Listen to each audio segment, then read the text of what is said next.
Her car died in a snowstorm. One night changed his life forever. The blizzard hit Idaho without warning.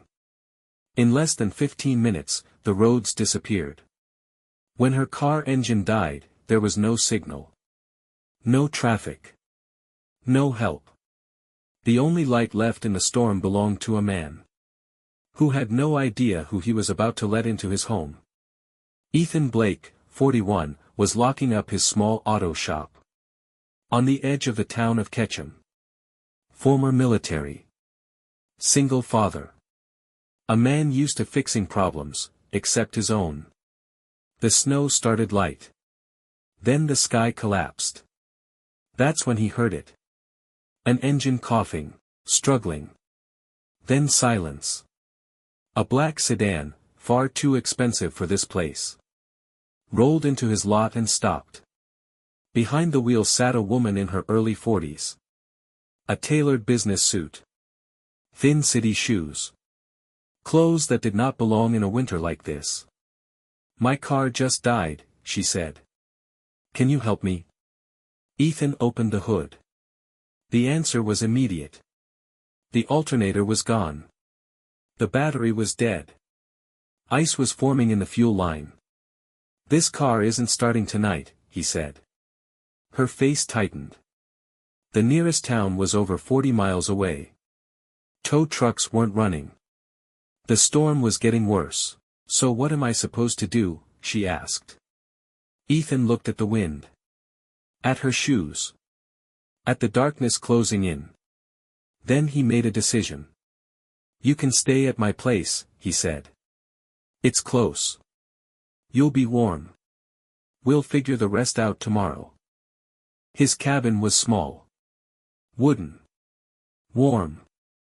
Her name was Claire Harding. She said she was in town for business. He didn't ask more. Ethan made soup. Simple. Homemade. Claire ate like she hadn't had a real meal in a long time. On the wall were photos of his daughter, Mia, 12 years old. "She's beautiful," Claire said softly. "She's everything," Ethan replied. That night, Ethan couldn't sleep. The name bothered him. He picked up his phone. Claire Harding. CEO, Harding Group. Net worth, $28 billion. He stared at the screen. Then he locked the phone. And slept on the couch. Turning point. In the morning, Claire spoke first. "I wasn't honest with you." "I know," Ethan said calmly. "But it doesn't change anything." She laughed, surprised. "Real. Usually it does. Not here." They spent the day waiting for the roads to clear. Ethan showed her the workshop he built himself. Every beam. Every wall. "Most people buy things already made," she said. "I couldn't afford that," he replied. "So I built." That evening, Claire asked quietly, "Are you happy?" Ethan thought. "We're safe," he said. "My daughter's doing well. But I always worry it's not enough." Then Claire said something he never expected. "I want you to run our regional operations. Good salary. Full control. His shop would stay his, and grow." Ethan shook his head immediately. "I didn't help you for this." "I know," she said. "That's exactly why I'm offering." He talked to Mia. "Dad," she said, "you always tell me not to be afraid of big changes." He accepted. Within a year, his small shop became a growing network. Claire visited often. Less for business. More for him. One evening she said, "I spent my life building companies. And forgot to build a life." She moved. They married quietly. In that same cabin.